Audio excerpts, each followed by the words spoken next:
Welcome to the Awesemo Early Bird Podcast. It's your old pal EMac coming to you with Terry McBride, 1T McBee, as we get ready for Wednesday's literal all-day baseball slate. We've got a game starting at 1, we've got slate starting at 3, we've got a couple 6 o'clock games, and then we have a nice and robust main slate. Terry, how are you doing as we start this? I think Coors Field has just tipped off. Just getting rolling. First pitch. I'm doing pretty good. It's the night's going fairly well so far, so we'll see where we end up. I was telling you before we got started, I've got a lot of Yanks tonight in the lineup. I've got some of those one-off home runs going. Hit my Jay Bruce home run pick, so I'm feeling good. Hopefully, it won't be a night where at the end of the night I'm sitting here trying to figure out what went wrong or what I didn't have. But so far, we're out to a good start. I that happened to me last night. I was all excited with my Yahoo team in basketball that was producing very, very well and predicted to finish in the top 10. And then they didn't play Jokic and Michael Porter Jr. from 4 minutes left in the third quarter through the entire fourth quarter. And the Lakers played LeBron the entire fourth quarter and ended up winning on a three-pointer by Kyle Kuzma. So all that said, missed min cashing by 1.5. Really? I couldn't have got another bucket from my two guys in that game. Come on. Brutal. That happens. And then the great Tukey Toussaint experiment tonight didn't quite work out as planned. I don't regret that on Yahoo at $25 or $26. It was still well worth it. So why are we talking Yahoo? Because Yahoo is the sponsor now of the Early Bird Podcast and all things baseball here at Awesemo. So I wanted to just bring that up. They have very unique pricing. So I played a Max Scherzer lineup with Tukey Toussaint, and I still had $16 per hitter slot because Toussaint was $25 or $26. He ended up going 4 innings, which was nice. The 5 earned runs, not good. And then just 3 strikeouts. So that was tough, and I think he didn't get his first strikeout until the third inning. So yeah, it was a little rough. It was a little rough, but you know what? I'll do it again because I don't have any problem taking some chances here and there. And by the way, he was only 4 points worse than Zach Wheeler, who was the guy we thought was a good deal at 44. So we'll see what happens with those other $20 I was able to put towards, or nearly $20 I was able to put towards hitters such as Nolan Arenado, Hunter Renfroe, Daniel Murphy, Ketel Marte, and David Dahl. We'll see. I like that lineup. It would have been nice to get Tukey out to a good start there, but I like the way that lineup was put together. Anyway, that's a sharp lineup. So yeah, Tukey was hanging the breaking ball a little bit early in the game. It could have been uglier. Judge just missed smoking one completely out of the stadium, and it was not a great start for the kid.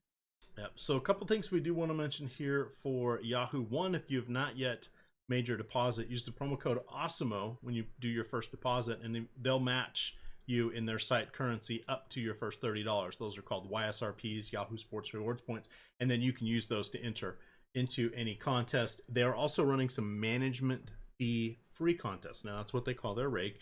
Their management fee is usually 10 to 12%, where we know on the other sites it's usually 12 to 16%. So you get a little bit of a break there. But they tomorrow have a NBA contest. There's 500 people that can get in, no management fee. It is a 10 entry max, so you can max it out for just $30, and then you only have to beat 500 people for first. That's a completely doable opportunity there. And first place is a cool $250.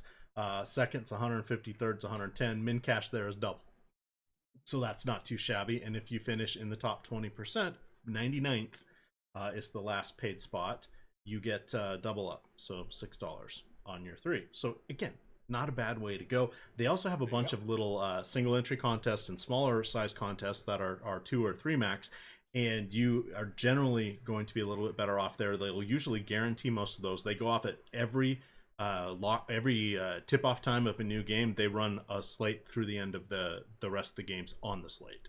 So for baseball on Sundays, they run a bunch of them because they'll lock a whole set at 2 o'clock, a whole set at 3 o'clock, 4 o'clock, etc. And the fun thing there is the people don't always go back and look. So you're usually playing in contests that fill about 85 to 90%. So it's not a bad way to go. But check that out. We'll throw some of their pricing out there when we get in. But let's jump off here. We're going to start with this 3 o'clock game.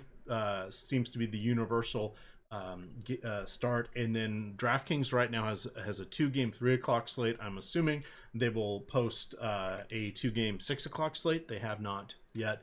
And then FanDuel is going with the 5-gamer with those 2 3 o'clock games, or the 3 o'clock, the 4 o'clock, the 2 6 o'clocks, and the 6:40 game. So yeah, and I don't think anybody has the 1-something game. That was the one that threw me earlier. Yes, and we need a scorecard just to figure out what the heck is going on with our slates and who's doing what, and it changes day to day because hockey and basketball have been starting main slates at different times on all the slides. So we'll just have to keep an eye on that. But turning this over to you, we've got the Coors Field extravaganza here. We have Luke Weaver going against Antonio Senzatella. It's going to be 94 at first pitch. No humidity, no wind. What do you want to do here? 12.5 implied run total. It's a dry heat. It's a dry, yeah. It's a thin dry heat. Yeah. Sounds like an environment where the ball's probably going to be moving, and I don't love either pitcher in this spot. Luke Weaver's a guy that I do like in general, kind of in a vacuum. But right now, it seems like they're kind of using him as a hybrid opener. I think he only went 3 innings the last time. They're not sure if he's going to go more than that this time out. So concern there anyway. And just in general, we talked about it yesterday. Coors is not a place I typically go to, specifically for road starters. Just not part of my routine unless it's somebody who's a real standout. Weaver's a good strikeout option on a lot of nights. 2019 in 12 starts, he was 26.5% strikeouts, only 5.4% walks. So again, a pitcher I like in other parks, other situations. Not a guy I'm really going to look to here. Definitely going to look at the Rockies bats. Definitely going to look at the Diamondbacks bats on the other side going up against Senzatella. Nothing much to see here. 6.2% strikeouts for his career, 8.6% walks. Fewer Ks and more home runs to left-handed hitters. So maybe take a peek at some of those lefties in the Diamondbacks lineup. You got a David Peralta in there. You've got Eduardo Escobar who hits from both sides of the plate. They can get some power going. So a lot of options offensively on both sides. I expect they'll be popular, pricey as usual, but projecting very well on both sides offensively. All right, and then the Rockies actually do have Thursday off, but they will be home hosting Texas through the weekend, so we will have another weekend series there in Coors Field. Continuing along here, we have the Athletics and the Anaheim Angels. We have a 9.5 combined run total here. It's 83 degrees. Chris Bassett taking the mound for Oakland. Griffin Canning going for the A's. I don't mind Chris Bassett in this one. How do you feel about the Bassett Hound? He appeared a couple years ago, was a little shaky, disappeared, came back, and has been decent, but a lot of those decent starts probably have been coming against the Mariners, is my guess.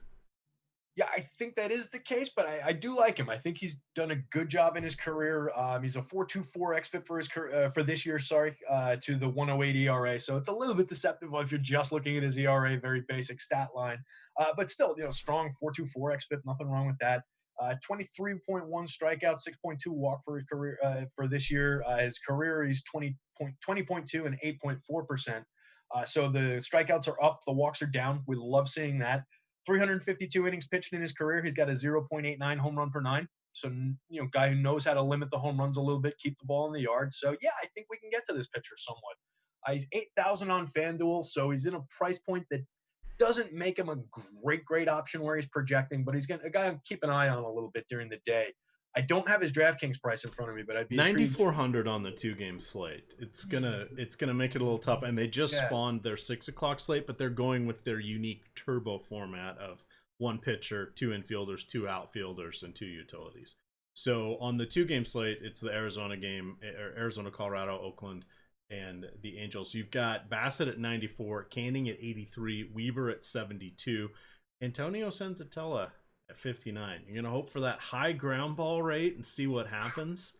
Potentially, he's got 23 ground ball outs through his first 6 starts. That's a possibility. He actually has a lofty K rate for him, 14 through his 17 innings. Yeah, something to look for. 3 straight wins is actually boosting his average fantasy point per start, but Just saying, he's really cheap, and we got to play two pitchers. So circling back on that one, but back to Griffin Canning and Bassett. If you're getting about a 10% discount there on Canning, would you go that route? I might. So far in 2020, he's walked a few too many guys. We don't like to see that. He's up at 15.6% walks, but it's a small sample. I think he brings that down. He reins that in. So far, he's also top half end of most of the StatCast categories, barrels, hard contact, some of those. So pitching fairly well. He's been a league averages pitcher, maybe a little higher than league average on strikeouts in general on the upside. So he's a guy I don't mind. Righty through a lot of this Athletics lineup, like we talked about with Bundy coming into tonight.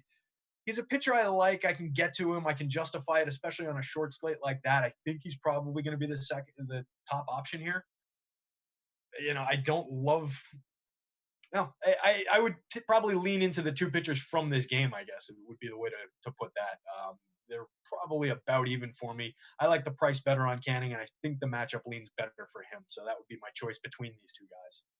Yeah, so let's see quickly. How can we make that work? If you go with Bassett and Canning on DK, you're still going to have just over $4,000 per lineup slot. You're going to need a Tommy La Stella, or ideally a backup catcher in a day game after a night game. You're going to have to drop down and hope that you get, just a couple scrubs here and there, because otherwise it'll be really tough to get in any hitters because the Coors Field guys are priced up so much. You've got Story at 6,200, Blackman at 56, Trout's 57, David Dahl 52. So if you want to go the dual excellent pitcher route, it's going to be a little hard, which brings us back to Antonio Senzatella.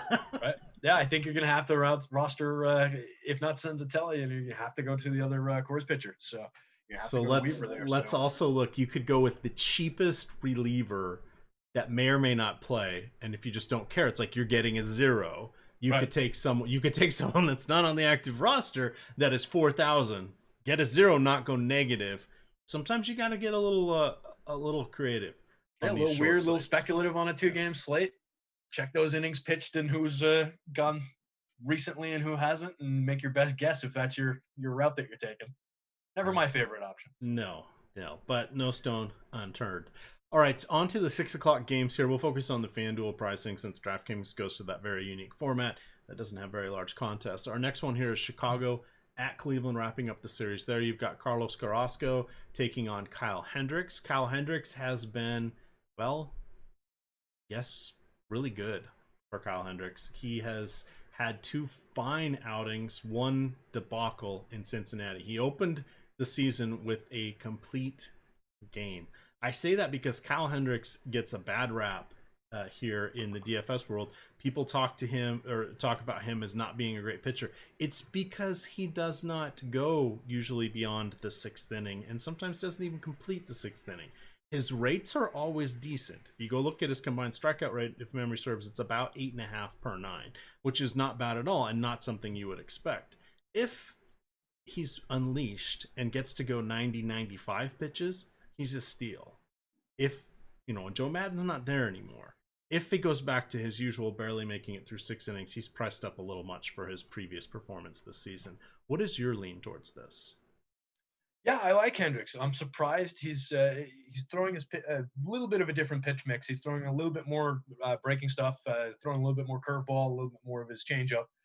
It's yielded, he's in the 87th percentile in exit velocity so far this year, 90th percentile in hard hit rate, 75th barrels, 83rd in curveball spin. So a lot of ground ball, a lot of swing and miss in that curve. So yeah, he's doing pretty well. He's a 20.8% strikeout guy for his career, 5.8% walks. So very, very good control guy anyway. Guy doesn't yield too many opportunities. So he's a pitcher I like. He's working with a 2.49 FIP to his 3.54 ERA so far this year.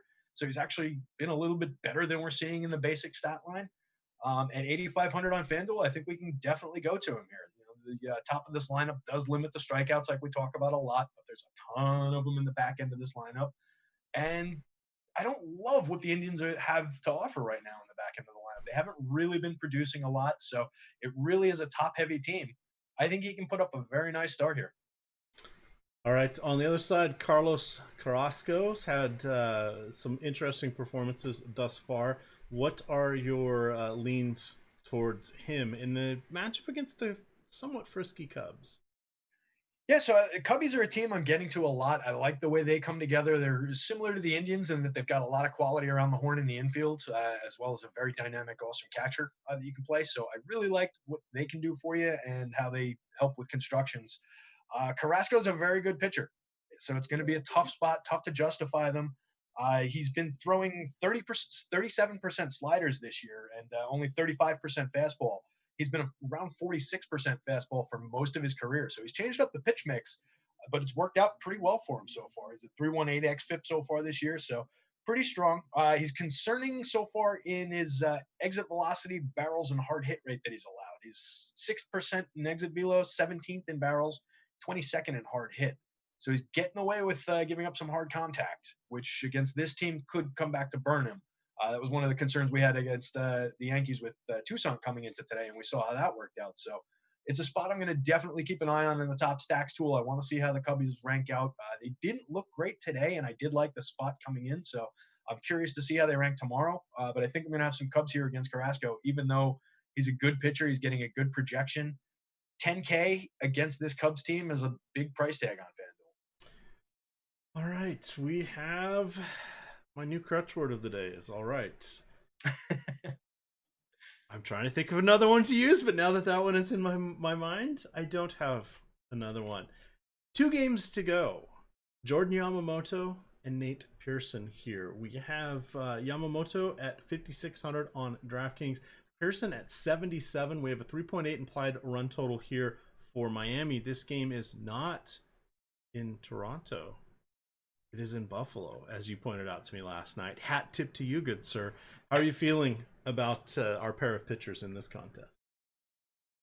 Pearson is a pitcher that I like in general. I'm interested in him. 7,700, not the biggest price tag in the world on FanDuel. He's a kid who I think can start to generate some strikeouts for us as we go forward. Against this Marlins lineup, there's definitely plenty of those available. Not a ton of power coming back the other way against him on the righty-righty, so I don't hate it. He's probably not a guy I'm going to end up with a ton of just because he's not totally there yet.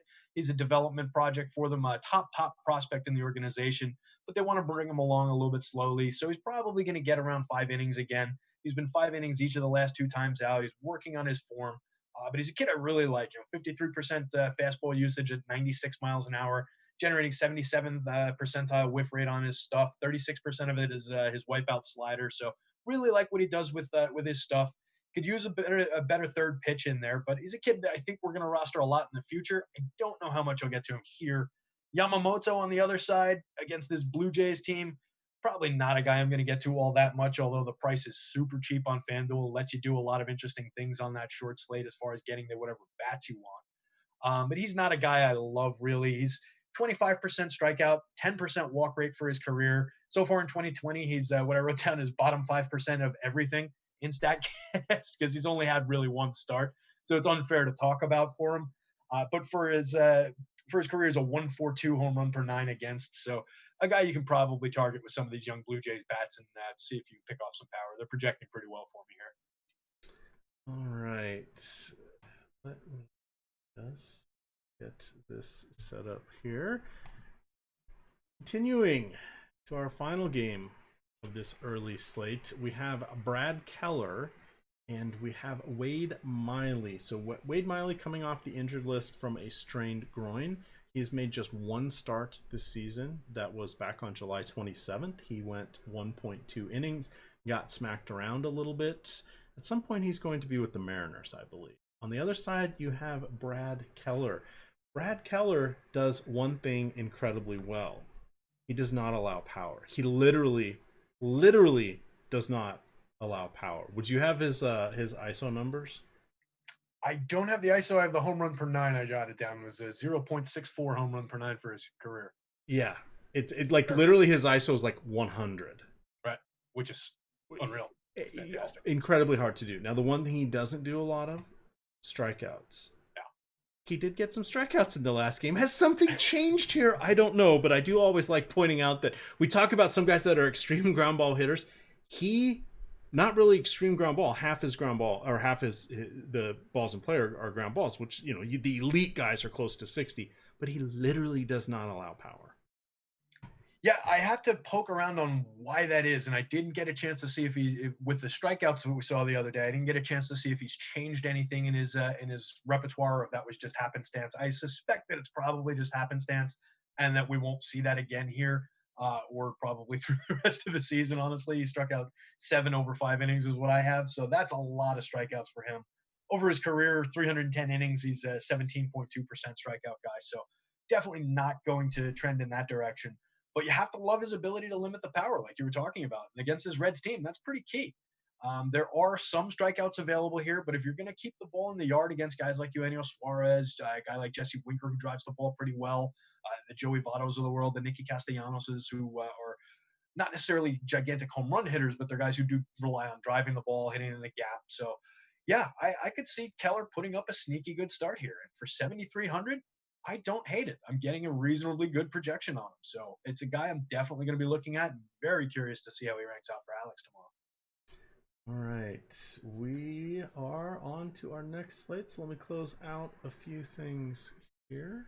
While you're doing that, we can. I didn't necessarily touch on Miley, so. Oh yeah, do we want to touch on him? I don't know.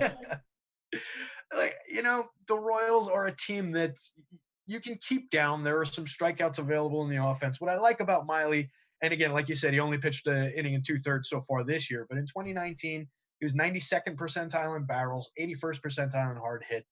He's throwing 47% cutters at 87 miles an hour in 2019. So that's his arsenal, but he gets away with it. He's only 18.5% strikeout, so not a guy who's going to put up a big score by any means, but he's only 6,500 on FanDuel, another guy who can allow you to do a lot with bats, and is a guy I at least trust a little bit more as a guy who's not going to completely burn you here.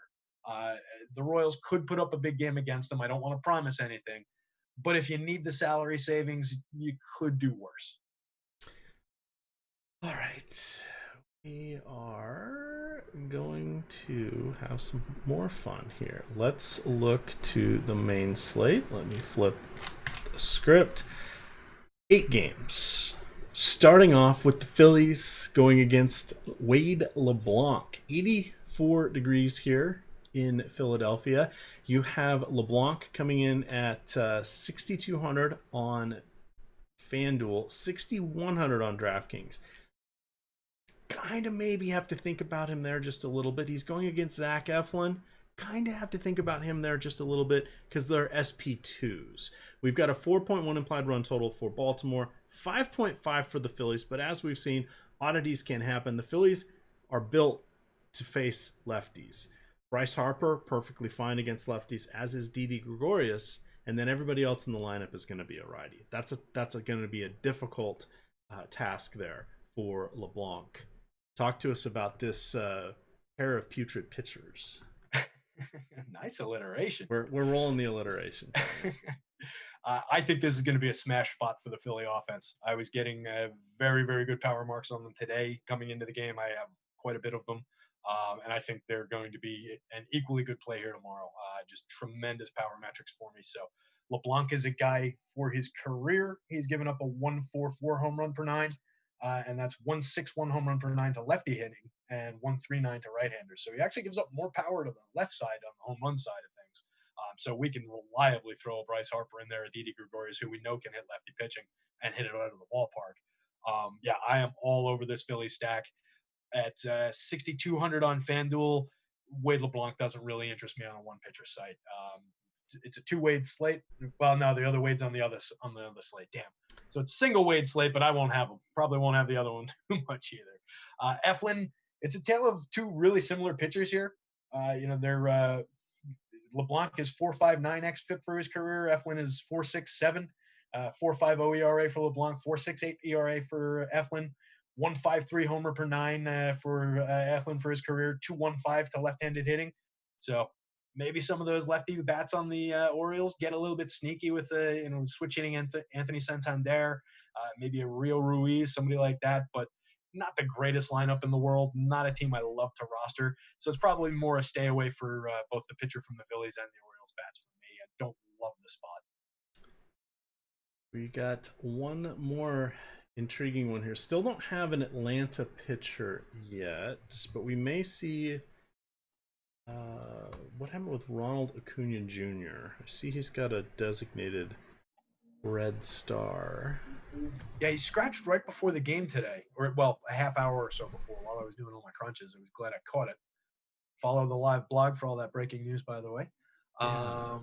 So I didn't actually catch what happened to him, so I'm not entirely sure. I don't have him in the projected lineup, but that's only because I'm using today's lineup. Let's see what it says. Scratched, being called day to day. That's all we've got. So no indication that was from 5:30. So we'll have to see. Maybe they'll talk about it after the game. But that is Looks like a sore wrist. Okay. Sore left wrist. We still don't have a Braves pitcher listed, but we do have Masahiro Tanaka. Could get a bit of a watered down Braves lineup. We already know that Ozzy Albies is out. They do have Nick Markakis back. He's joined the team. He's been with them for a few days now. He decided to opt in this season. But Tanaka looked good in his last outing. Gave up just one run against the Rays. He had says that he'll probably go close to 80 pitches in this start. Is he in play for you? Yeah, so the pitch count would be the concerning thing for me. 8,300 on FanDuel. I like the spot, especially if Acuna's not in. I think he can generate some strikeouts against this team. I think he can probably keep the ball in the yard. We've seen him struggle with the home run to fly ball rate a little bit through his career. When people get the ball in the air, it does go out of the ballpark against him a lot. But I like the spot. He's changed his pitch mix a little bit. Usually he's around 30% of all three of his fastball, changeup, and slider. This year he's throwing 46% fastballs. But like you mentioned, it's a short sample, and he's only thrown like 80-ish pitches each of his starts.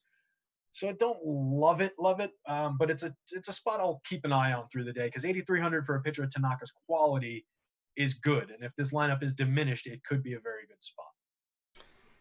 All right. I see as we're recording here, they have canceled the Carolina and Boston NHL game. Oh. So no. I wouldn't have caught that normally, but we got a little all alert in our Slack chat. That's something that is a nice little feature here at Awesemo. I know a lot of sites have it, but not many people have as ardent of hockey fans as we do here. We do have the best hockey projections, in my opinion, in the business. They have enabled me to actually be a winning hockey player. It is a lot of fun. I am enjoying it. I don't watch a ton of the games, but it is nice making a little scratch. So that is quite helpful. So thank you to Jay Kari and Vots and Nolan Kelly and all of the other regulars in the Hockey Channel for keeping us up to date on these moves. That's a benefit of Awesemo Premium. Dip in behind the paywall here. That little alert will probably would have pay for about 2 weeks of Awesemo Premium, just because neither side is locking that game. I don't know why it was canceled, but you can still swap into the 10:30 game. So there you go. That's we will bankroll saving information potentially. One other trick here: if you're trying to use an optimizer and you remove that entire pool and it creates you lineups that only have one players from one game, it won't let you upload those lineups. So you may have to get creative and lock in a low dollar player somewhere, and just so you can meet the criteria of having players from 3 different teams if you were stacking the late couple games. So that's just a little FYI there on that one. So I will do that after we finish the show. All right. Sharp. Now that kind of caught me off guard. The Twins, the Brewers. Feels like these guys have played each other like 50 times already this season. We have a 4.6 implied run total for the Twins, just 4 for the Brewers. Kenta Maeda taking the mound, 9,100 there on DK. Kind of have to start to think about him. We've got a very weak bottom 4 with the Brew Crew. You've got Ben Gamel, Luis Urias, Omar Narvaez, Orlando Arcia. Not going to strike fear into anybody. Leading off, Nerd Power, Eric Sogard. Okay, he could burn 17 pitches early against Maeda. That could actually be a problem, and he actually could be a weapon in these shortened pitch count days. I had not thought of that before, but we know that that's always infuriating when he does that. And then you have Keston Hiura, Christian Yelich, and Justin Smoke. Good God, they have like 5 former Mariners that are regulars. The Brewers do. That's crazy. All right, I'm okay with Maeda at this point against the Brewers. That may not be a popular opinion with that price And hey, it's the Brewers. The 4 implied run total will get the Vegas donkeys over there on it. I say that lovingly because most everything should be based off of what Vegas says, because they've got rooms and rooms and rooms of people and computers trying to figure out what is going on. So we should lean on them heavily. But people are going to say the Brewers. I don't want to go against the Brewers. Do you want to go against the Brewers here with Maeda? He had 80 pitches, 83, and 84 in his 3 starts. As my dad loves to say, Vegas didn't build all those big casinos and hotels by being wrong. So, yeah, I think we can kind of lean into the Vegas stuff a lot, which is, it's part of my process. It's part of my spreadsheet. And that's the game totals feed a lot of the data that I get combined with the stats. So, yeah, it's definitely a part of the process. I like Maeda a lot. I would pay 9,100 for him on DK. I like him even better at 8,700 on FanDuel. I think that's a killer spot. You mentioned the back end of this lineup is very, very weak. They did get Ryan Braun back, so the top half is bolstered by that. So today they let off Avi Garcia, but it was against a lefty. Tomorrow it'll be Sogard again. So like you said, not the greatest hitter in the world, but a guy who can see a ton of pitches and be frustrating up there. But it's really that 2 through 5 spot that we have to worry about here. And I think Maeda is a guy who can get through there. There's still everybody is projected for over 20% strikeout rate in that block from Steamer. There's power there. There's an MVP candidate there. There's a former MVP there. So definitely a few guys to worry about, but I think Maeda puts up a nice start for us here. He's at 26.4% strikeouts rate for his career. Does give up some power to left-handed hitters, 134 home run per 9. So we got to watch out for any of the lefties. Christian Yelich could be a good one-off home run opportunity there. But definitely a pitcher I like. Throwing more slider changeup, take his fastball percentage down a little bit. So he's mixing up his pitches a little bit. Really, really like the opportunity here. All right. And nothing really to see on the other side with Eric Lauer. No. Attack him with those Twins bats. Big time home run opportunity. Yeah, you can't go there against Lauer. He's, even when he was San Diego, I believe is where he was previously. Yeah. He is just someone that is like a batting practice pitcher. 70 pitches, 46 pitches, but going against the Twins, recipe for disaster. They'll be one of the more popular stacks, and rightly so. Our next game, we have Trevor Cahill. I believe I know this is his first pitch this season. Jeff Samardzija on the injured list. It looks like Cahill will start. Where was he last year? This is the Giants game? This is the Giants Houston game. I did not have Cahill in. So, that's what DK's going with. I want to see when he last started, so let me look that up. You got Zach Greinke on the other side, 10,300, but he is going against the Giants, who outside of 28 and 29-year-old Alec Dickerson and Mike Yastrzemski are a little sketchy. And those guys have combined 5 years of major league experience, and they average 28 and a half years of life experience. Yeah, that's not the right ratio for what you want to see for upside for your baseball team in the future or anything. So I think in this spot, it's a place I will go back to the Greinke will again. He's 9,800 on FanDuel, which is reasonable. I don't love him at 10-3 on DraftKings, but I think he's in play against this bad lineup. The concern with Greinke is his fastball is down 3 miles an hour in velocity. So he's down to 87 miles an hour fastball. Last year, his changeup was 87 miles an hour. And he was throwing his changeup quite a bit at 21%. It was a big part of his repertoire. So now with his fastball at 87 miles an hour, he can't throw that changeup very much anymore. He's only throwing it 7% of the time. He's up to 64% usage on that very slow fastball, which used to be 46% utilization.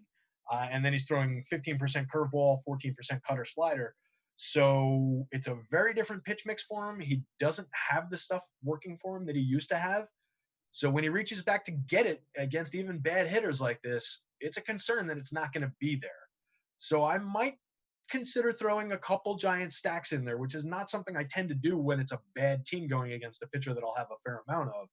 But in this spot, it might be a good idea, and they're super cheap. You can combine them with basically anything you want. So the top part of that Giants lineup, I might roll a few shares against Greinke, but I'm definitely going to have a fair amount of Greinke going against the Giants. All right, here's the news on Cahill. So he was set to make it with the Giants, probably as a long reliever, coming out of the initial Cactus League training camp. In his last start there, he wasn't starting, but he had 2 runs allowed, no earned runs. Let's see, eight strikeouts, 1 walk across just shy of 5 innings. So they thought he would be kind of a reliever, maybe a spot starter. He then had a fingernail issue, and this is last news as of July 15th. So that kept him from being on the active roster. He threw a bullpen on the 28th, and it says he's completed several bullpen sessions on the side without any issues. He also was going to throw a simulated game a week ago. Then there was no news after that, so that must have gone well. I don't know how many pitches he's going to get. I would say 50, 55 would be decent for him. I don't know that I really want that even against a struggling Houston squad. He is, obviously cheap, but is that the kind of cheap we want? I don't know, 5,700 against Houston. Makes it a little harder. If it was 5,700 Trevor Cahill against his own team, talk to me about that one. Yeah, switch sides, and then I love it. Absolutely. So a little bit of context there. Yeah, it just doesn't feel like the right spot, but maybe we'll know. Totally agree. I just popped him in. I suspect that it's because the innings projection is broken because he hasn't pitched, but I got a 3.92 fantasy points total, so he's worth basically a single. Okay. So, that's a broken projection, but it's definitely, even when I fix it, it's going to be like 15, 16. It's not a good spot. All right, next one, we've got Corey Oswalt. He made his last appearance on the 26th of July. He had been down to the Mets alternate camp. He is back up. He is slated to go against the Nationals. So we shall see. I know that was one of the ones we're looking for. I'm not really excited for him in that matchup. I am a little bit interested in Anibal Sanchez on the other side. 7,900 makes a fine SP2 on DK. 91 and 88 pitches in his 2 starts. That first one, not 1, not 2, not 3, but 4 home runs to Toronto. The last start, he did not allow any home runs, but he did have 5 earned runs. I'm buying pitches against the Mets here. What do you like or not like about this pair? Yeah, Anibal's a guy I'll probably mix in a little of. He's projecting right around where I normally get him, which is in that low middle-ish 20s fantasy points on FanDuel range. And for 7,100, he's about in range of what he normally is for me. For the season, he's a 7.25K per 9, 5.22 FIP projection from Steamer. So he's Anibal Sanchez. I mean, we know what we're getting with this guy. He's a fairly reliable guy to go out there and pitch his innings. He's only 20.9% strikeouts for his career, 7.9% walks. So he's going to allow some opportunity, but he's probably going to dance his way through this lineup fairly well. There are some strikeouts available for him here. I do like the Mets, but we saw Pete Alonso was out of the lineup, I think, today. So I'm not sure what happened with him. But if he's not in the lineup, then it becomes a much better spot for Anibal. So I think this is one that we can attack at that price and certainly carve out some ownership for on FanDuel. 7,900 on DK. I think it's a little on the high end with some of the SP2 options possibly, but it's definitely somebody that should be worked in and would be a part of the plan. We are wrapping up. One more, I think, on this before we get to the handful of later games. We've got Snell going against Boston. Zach Godley going for Boston. Godley is 5,800 on DK. Snell is 9,400. But we have a 4.1 implied run total here for Boston. When was the last time we saw that? The real question is how many pitches will we get with Snell? Now, he has been priced in pretty much every start like he is going to be Blake Snell of old, but he has gone 59, 53, and 46 pitches. Do you want to pay 9,400 for Blake Snell? Let's give him 65 pitches. 65 pitches. I don't know if I want to pay 9,400 for it. Let's give him 8,500. Let's give him 5 strikeouts, 4 innings. All right, now we're talking. How many hits is he going to yield? Is he going to give up any runs? If I can get an exact number on this, I might buy. Okay, so last time against New York, 3 innings, no earned runs, no hits, 2 walks, 5 strikeouts. He got 15 DK points. I was trying to math into 18 or 19 for you, right, but the risk of what Boston can do to him and what you're using in salary cap, it's not going to get me there, unfortunately. And that's where it gets tricky. without that guaranteed pitch count. And I did see there was a note, I think it was in the MLB.com blurbs, that it's just a narrative note that he wants to try and go 5 innings this start. That's basically meaningless to me. I don't project innings like that, so I don't know what to make of it as far as how long they'll let him go. We know there are strikeouts there, like you said. If he can get to 5 innings, it's probably a good spot at 8,500, even against this Red Sox lineup.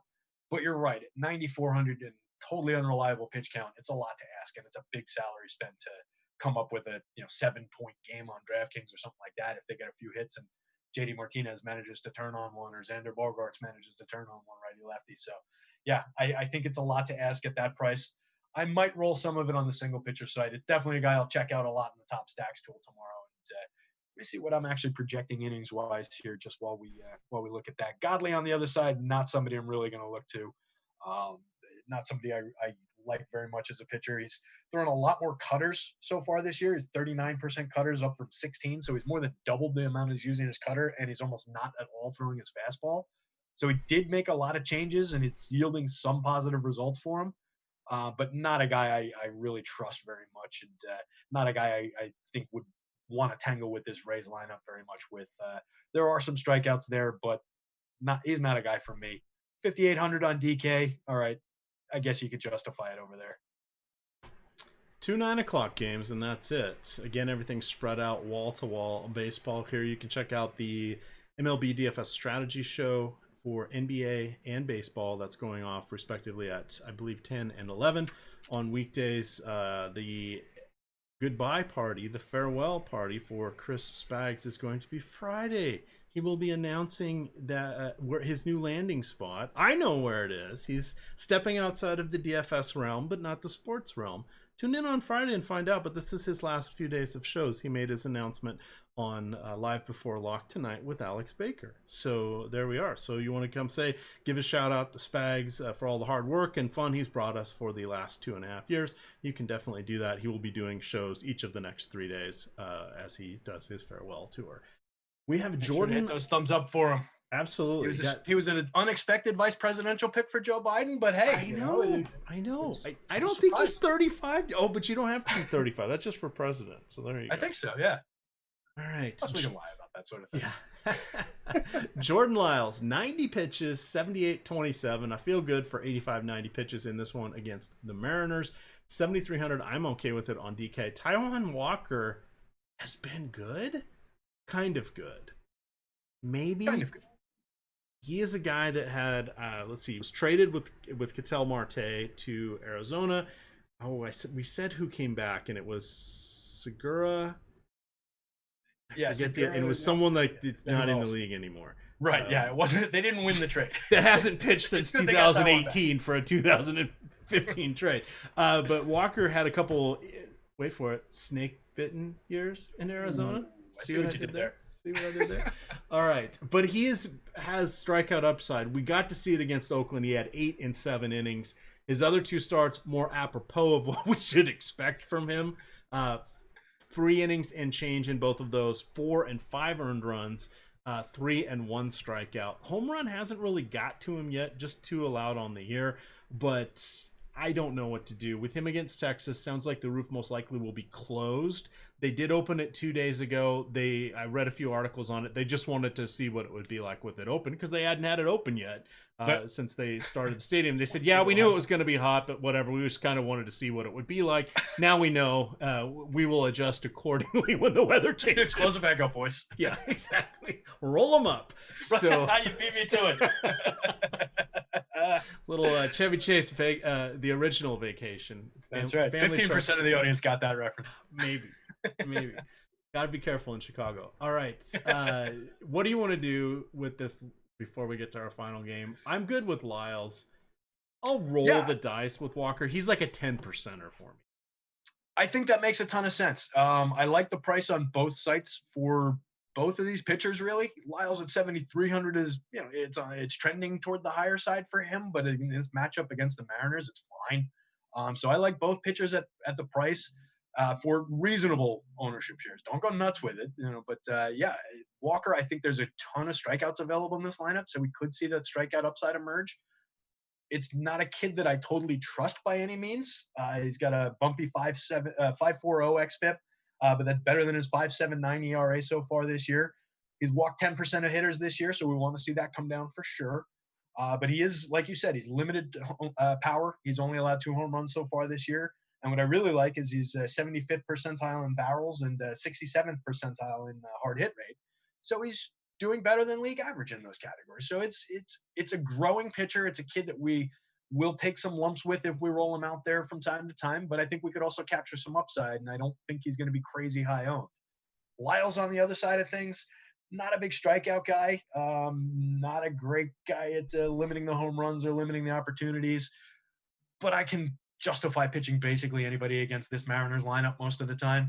And at that price, I'm going to have some shares. I think he lets you do basically anything you want with your offense, with your lineups. There's enough swing and miss in this Mariners lineup and enough lack of talent overall that if he gets away from the big lefties, doesn't worry about a Kyle Seager, doesn't give up anything to emerging star Kyle Lewis, I think he's going to be okay here. All right, that gets us to our final game before I go fix some hockey lineups. Last game of the night, Zach Davies, the unenviable task of going against the Los Angeles Dodgers. They have a 4.8 implied run total. It's going to be in the low 80s in Los Angeles for this local 6:40 start. Julio Urias going on the other side, just a 3.8 implied run total there for the Dodgers. That is something to consider. The question we have on Urias is how much will he get to stay in the game? He has gone 78, 90, and 78 pitches. Pencil him in for 85. I don't see him going over 90. I could see him going as low as 70. He's a talented guy. They've brought him along slowly the last couple seasons, limiting his pitch counts in games, not always letting him start. Down the stretch, he's kind of comes in as a reliever, but he doesn't work on back-to-back days. They're not going to screw around with this because they think he's the best pitcher that they have and the heir apparent to Clayton Kershaw. Will he reach Kershaw's heights? We do not know, but they are going to give him every chance to do so. Do you want to pay $9,700 for him? I think I do. Yeah, I think you do. I think it's a good idea on DraftKings. I am much more excited about it on FanDuel, where he's $7,800, which is a killer price. I don't even worry very much about the pitch count unless he's only going to throw like 50, 60, which is not the case. So I think that is a dynamite spot.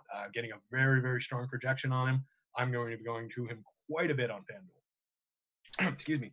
On DraftKings, the 9,700 is a big price tag, but I think it's totally justifiable here. The kid, like you said, he's a top prospect. He's already shown a ton of quality. In 2019, in that kind of mixed bag role that you described, he was top 100th percentile in exit velocity and hard hit rate in the league, 92nd percentile in barrels, 94th in fastball spin rate. This is a very high-end pitcher when he gets his opportunity. He didn't have a ton of that was over 79 innings, again, in various roles, sometimes out of the pen. But this year he's 91st percentile in hard hit rate so far, 75th in exit velo, 72nd in barrels. So he is a quality kid, 4.20 xFIP in 199 innings for his career. Love the spot, love getting to him. Davies on the other side, probably not a guy who's going to burn you very often, but I don't like the spot against this Dodgers offense. Not getting a strong projection for him. 8,200 I think is too much to ask for him on DraftKings. 7,600 is a lot on FanDuel, particularly in this matchup. He's not a strikeout guy. He's a reasonable pitcher in real life, but again, that's basically all he is. 1.03 home run per 9 for his career, 16.9% strikeout. Not a lot to see here for DFS purposes. All right, that is going to do it for us. That was a fun one. Any final thoughts here? I think we covered it all. A lot of ground covered, so I'm looking forward to going and checking. Hopefully my lineups didn't fall apart while we were talking.